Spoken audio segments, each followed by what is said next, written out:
Hey guys, I have gotten several requests on how to make my pendants, and so I took some pictures as I was making some of my pieces, and I will start sharing some progress pictures while trying to explain how I create each piece.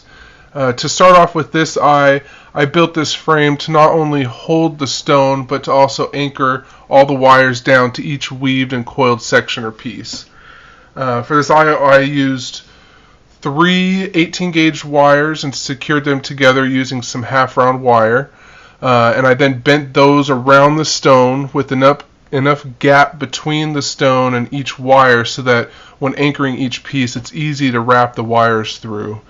I then used 20 gauge half round wire to start the bale and get the wires secured and out of the way. After that, I used three pieces of 20 gauge square wire in the center of the frame for the cabochon to rest on. I use square wires because cabochons are normally flat on the back and you can crimp the square wires on the frame more tightly. After the frame is all done, I start assembling each weaved or coiled section one by one and secure them to the frame as I go. The first piece I start off with is the coil around the stone. To make the coiled piece, I coiled a 20 gauge copper wire around a 20 gauge copper wire, and then coiled that around an 18 gauge copper wire, and then coiled a 28 gauge silver wire between the gaps of that coil.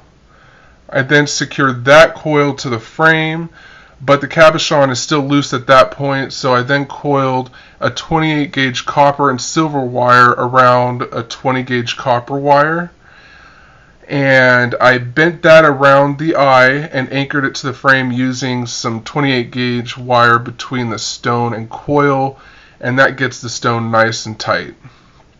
The next piece I weaved from here is the inner eye structure. I weaved this length of wire here and slowly bent it around the eye. And once I bent it to the correct shape, I needed to secure it to the back, but at this point there tends to be a lot of wires, and so I cut the middle two wires of this piece and crimped them over to try to prevent a lot of wires in the back of the piece, but that's always a work in progress. But this is what it looks like after securing it. I then started my eyelashes. The lower eyelashes, I used less base wires since on an eye, normally the lower eyelash is smaller than the top. I also used some square base wires in there at the tops of the eyelashes for a different texture element. The base wires are 20 gauge copper and the weaving wire is 28 gauge silver. After weaving both the tops and the bottoms, I secured them by wrapping them around and securing them to the frame. After securing both of the eyelashes, there are these gaps at the top and bottom of the eye, so I weaved two more sections of wire and secured those in those gaps, which I didn't get pictures of.